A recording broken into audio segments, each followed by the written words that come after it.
Selamat pagi, Bu. Perkenalkan, saya perawat medis yang bertugas di IGD pada pukul 7 pagi sampai 2 siang. Sebelumnya boleh sebutkan nama dan tanggal lahir Ibu? Nama saya Muhammad Rahman saya di Universitas Universitas. Baik, Ibu. Saya sering melihat Ibu memegangi kaki. Apakah Ibu merasa tidak nyaman? Iya, rasanya nyeri sus. Baik, Ibu. Apakah benar nyeri lutut menjalar ke paha, Bu? Iya, betul sus. Baik, Ibu. Di sini saya akan melakukan pengajian nyeri untuk mengetahui tingkat dan penyebab nyeri yang Ibu rasakan. Semua informasi ini bersifat rahasia, ya, Bu, dan hanya digunakan untuk perawatan. Untuk waktunya sekitar 10 sampai 15 menit dan untuk tempatnya di sini apakah Ibu bersedia? Saya bisa Sebelum kita mulai, apakah ada yang mau ditanyakan, Ibu? tidak ada sus. Apakah yang paling Ibu khawatirkan tentang nyeri ini, Bu? Kenapa sus soalnya sakitnya menjalar. Baik, Ibu kan tidak merasa khawatir.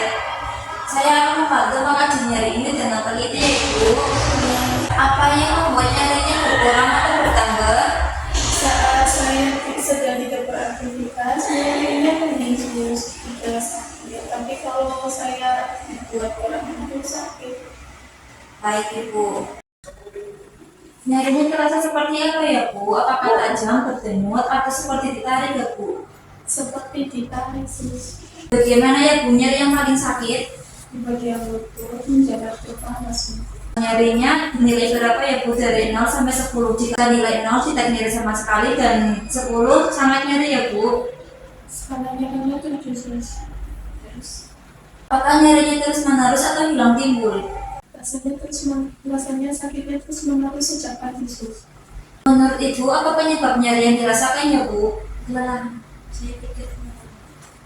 Saya pikir kelelahan sus. Apa dampak nyeri ini terhadap aktivitas sehari-hari, ya, Bu? Saya jadi sulit tidur dan tidak nyaman sus. Ibu, terima kasih, ya, Ibu sudah menjelaskan dengan sangat jelas. Jadi nyeri yang dirasakan itu sejak pagi terus menerus dengan skala nyeri 7 dan menjalar ke paha. Betul, ya, Ibu? Betul sus. Setelah saya dengarkan, bagaimana perasaan Ibu sekarang, Bu? Jadi agak lebih lega sus. Baik, Ibu, dari pengajian, Ibu mengalami nyeri lutut menjalar ke paha dengan skala nyeri 7. Dipicu oleh pergerakan, ya, Bu. Saya akan melaporkan hasil ini ke dokter, ya, Bu, dan membantu posisi yang nyaman sambil menunggu penanganan lanjut, ya, Bu. Dan saya nanti akan kembali lagi sekitar 10 sampai 15 menit, ya, Ibu. Ibu sudah sangat kooperatif, ya, Bu. Itu sangat membantu proses perawatan, Bu. Terima kasih, ya, Bu. Jika nyerinya bertambah, silakan panggil saya saja, ya, Bu. Apakah ada pertanyaan, Bu? Baik, Ibu, terima kasih, ya, Bu.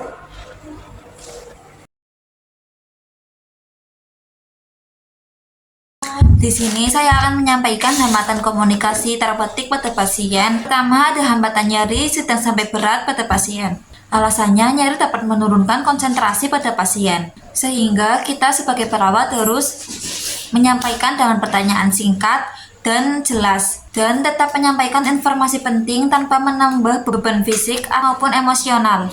Yang kedua, ada hambatan kecemasan dan ketakutan pasien.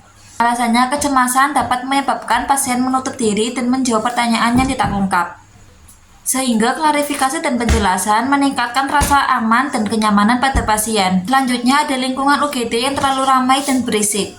Kebisingan dapat mengganggu konsentrasi dan kenyamanan pada pasien. Pendekatan personal membantu komunikasi tetap efektif meskipun lingkungan tidak ideal.